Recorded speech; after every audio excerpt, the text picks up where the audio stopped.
پٹے باندھ لو اور سنو. یہ کہتا ہے وہ پنڈت کہ میں بلیدان دینا چاہتا ہوں اور مجھے کوئی مسلمان آ کے مار دے، قتل کر دے، تاکہ ہندو سب سمجھ جائیں کہ مسلمان ہتھیارے ہوتے ہیں. سن وہ خبیث مردود، تیرے خون کی ہمارے نزدیک کوئی قدر و قیمت نہیں. جو لوگ یہ کہتے ہوں گے کہ اس کے سر کی اتنی قیمت اتنی قیمت، میں کہتا ہوں 5 پیسے کی بھی قیمت نہیں. اس سے بڑے نمرودوں کو اللہ نے مچھر سے ہلاک کیا. دیکھنا تم جن کیڑوں کے ذریعے سے مرو گے وہ پوری دنیا کے لیے عبرت کا نشان بنو گے. میں یہاں پر اپنے نوجوانوں سے نہیں کہہ رہا ہوں، اس غلیظ خون کو اللہ ہی کافی ہے. اس غلیظ خون کے لیے، انتقام کے لیے اللہ کافی ہے. اور یہ کہتا ہے بلیدان کی بات، تمہاری ماؤں نے اتنا جگر تمہارے اندر دیا ہی نہیں کہ تم مرنے کے لیے تیار ہو. بلاؤ اپنی قوم کو اور پھر ہم بتاتے ہیں عظمت رسالت پر کون قربانی دیتا ہے. میدان میں آنے کے بعد پتا چلے گا. اگر کوئی اپنی گردن کٹا سکتا ہے تو صرف نام مصطفیٰ پر کٹایا جا سکتا ہے.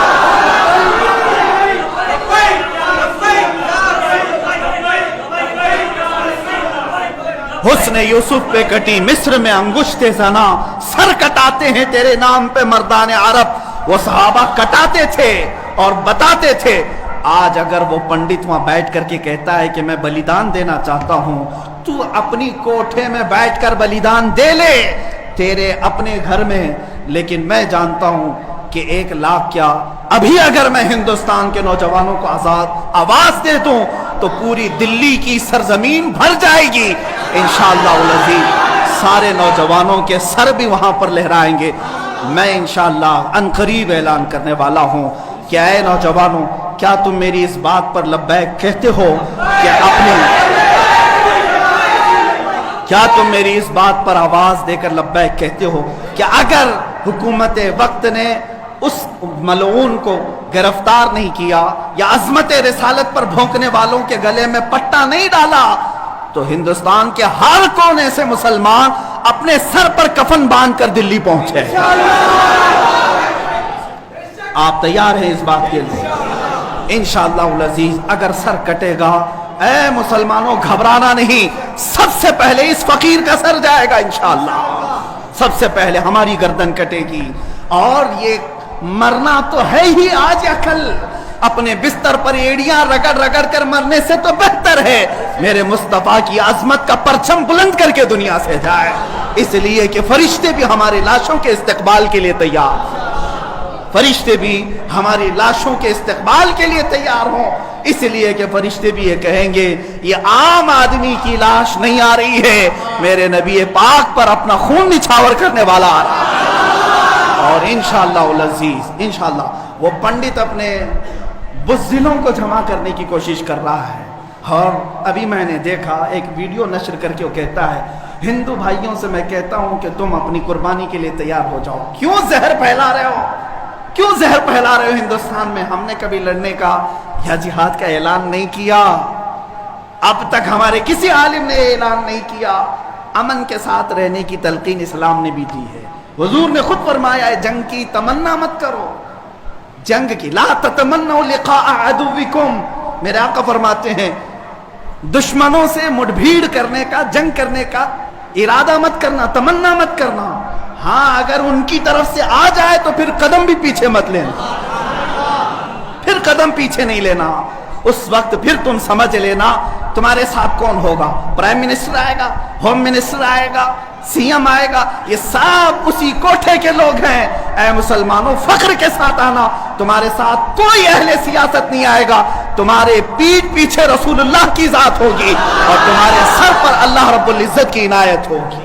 اللہ اور اس کے رسول کے بھروسے پر ہم جائیں گے انشاءاللہ. اور یاد رکھنا یہ صرف جذبات کی باتیں نہیں، جوش کی باتیں نہیں. میں اپنا ایک پیغام ریکارڈ کرنا چاہتا ہوں. اگر اس ملعون اور اس خبیث نمرود کی اولاد تک میری یہ بات پہنچ سکتی ہے تو پہنچا دی جائے. تم نے بہت بھونک لیا اپنی مندر میں بیٹھ کر کے، تم پریس کلب آف انڈیا میں بیٹھ کر کے بہت بھونک لیے. کتے آپس میں اپنی گلی میں بہت بھونکتے ہیں. میرے اس میسج کو اس ملعون تک پہنچا دیں. اگر ذرا برابر بھی دم خم ہے تمہارے اندر तुम्हारी माँ ने अगर दूध पिलाया है तुमको, तो अब मैं मुनाजरे का चैलेंज नहीं दे रहा हूं, डिबेट भी नहीं करूंगा, बातचीत भी नहीं करूंगा। आओ मैं ऐलान करता हूं, 8 दिन के अंदर तुम दिल्ली पहुंचो, किसी मैदान में पहुंचो, अपनी सारी मुकद्दस किताबें लेकर के आओ। इंशाअल्लाह अज़ीज ये फकीर कुरान पाक लेकर हाजिर होगा। हम आएंगे, तुम अपने सारे गुरु घंटालों को लेकर जमा हो जाओ। मैं मुनाजरे का चैलेंज नहीं दे रहा हूं, तवज्जो चाहता हूं। मैं डिबेट करने की बात ही नहीं कर रहा हूं। ये न्यूज एंकर जितने दज्जाली मीडिया वो भी सुन लें, अपने डेस्क पर बैठ करके टट्टू लोगों को लड़ाते रहते हैं वो भी सुन लें। कुरान, इस्लाम, रसूल की जात पर हमले कराने के लिए जरखरीद लोगों को बिठाते हैं, वो भी सारे न्यूज एंकर, ये पंडित सब जमा हो जाए मैदान में। ये फकीर कादरी हाजिर होगा, एक बड़ी आग जलाई जाए, आग लगाई जाए। मैं उससे कहता हूं, मैं भी आग में दाखिल होऊंगा, तू भी आग में दाखिल हो जा। जो सलामत रहेगा उसका दीन हक पहचाना जाएगा।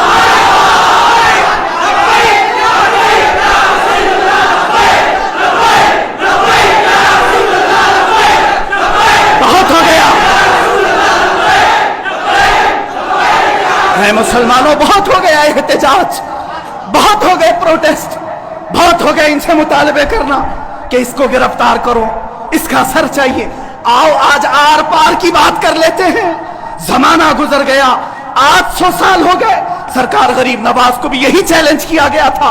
मोइनुद्दीन हसन चिश्ती ने हिंद में यह बताया था कि जो नबी का गुलाम होगा वो आग में भी कूद जाएगा। इंशाअल्लाह अज़ीज़ मैं गुनहगार जरूर हूं, मेरे अखलाक बुरे जरूर हैं, लेकिन जब बात मेरे मजहब की आएगी, कुरान की आएगी, नामे मुस्तफा की आएगी, मैं बरसरे ऐलान आज फिर कहता हूं, आओ तुम सारे पंडित मिलकर के आओ, आग लगाई जाए। तुम सब पूरी दुनिया को दिखाना, मैं भी आग में दाखिल होऊंगा, तुम भी आग में आ जाना। देखते हैं किसके जिस्म को आग जलाती है। अगर मैं सलामत रहा तो मेरे दीन की बात होगी, और इंशाअल्लाह अज़ीज़ मुझे यकीन कामिल है कि अगर आग पर भी किसी का हुक्म होता है तो सिर्फ मेरे रब्बे ज़ुल जलाल का है, मेरे रब्बे ज़ुल जलाल का है। बस इसी बात पर मैं अपनी गुफ्तगू को खत्म करता हूं। अब एहतजाज नहीं, अब प्रोटेस्ट नहीं, सीधे आर पार की बात, मेरी ये बात पहुंचा दी जाए। अगर जवाब आ जाए तो देख लेना मुसलमानों, मुझे ये यकीन है कि इसका कोई जवाब नहीं आएगा, इसका जवाब नहीं आएगा। हिजड़ों के पास इस तरह की कोई बात का जवाब नहीं होता। इनकी माओ ने इतना दूध ही नहीं पिलाया। ये ज़रख़रीद अपने इलाके में बैठ करके भोग तो सकते हैं, लेकिन आओ मुबाहिले की मैं दावत दे रहा हूं, मुबाहिले की दावत। कुरान ने भी मेरे मुस्तफ़ा को मुबाहिला करने का हुक्म दिया था। जब ईसाइयों ने बहुत बातें की तो रब ताला ने फरमाया, ए रसूल फकुल तालो नदउ अबनाअना व अबनाअकुम व निसाअना व निसाअकुम व अनफुसना व अनफुसकुम सुम्मा नब्तहिल फनजअल लअनतल्लाहि अलल काज़िबीन। ए रसूल इनको बुला लें, आप अपने बेटे बेटियों को लेकर के आएं, अपनी औरतों को लेकर के आएं और खुद जाएं और उनसे भी कहें कि तुम भी अपने बेटे बेटियां ले आओ, अपनी औरतें ले आओ। बैठेंगे मैदान में, अल्लाह से दुआ करेंगे कि जो झूठा है उस पर लानत भेज। इतना ही मेरे आका को हुक्म आया था। हुजूर गए नजरान के ईसाइयों के पास, चलो बुलाओ, मुबाहिला करते। एक मुनाजरा होता है जो डिबेट किया जाता है, मुबाहिले में डिबेट नहीं, सीधे मैदान में, अमल के मैदान में बात नहीं की जाती। हुजूर आए किसको लेकर? सैयदा कायनात फातिमतुज़ ज़हरा, हसन मुज्तबा को, हुसैन आजम को, मौला अली करमल्लाहु वजहू करीम को।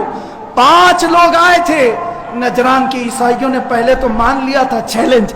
जब ये नूरानी चेहरे देखे तो ईसाइयों के एक बूढ़े पादरी ने कहा, ऐ नादानो, किसको तुमने मुबाहिले के लिए बुला लिया? अगर इस रसूल ने हाथ उठा दिया तो क़यामत तक तुम्हारी नस्लें बाकी नहीं रहेंगी।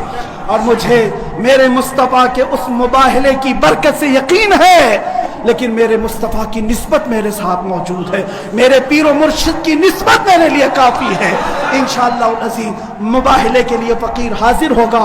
जवाब आ जाए, ऐ सुन्नी मुसलमानों इंतज़ार करो, अब लड़ाई आर पार की हो जाती, देखा जाएगा किसका दीन हक है, किसकी किताब हक है, किसका रसूल हक है। इसी बात पर खात्मा होगा। व आखिर दावाना अनिल हम्दुलिल्लाह।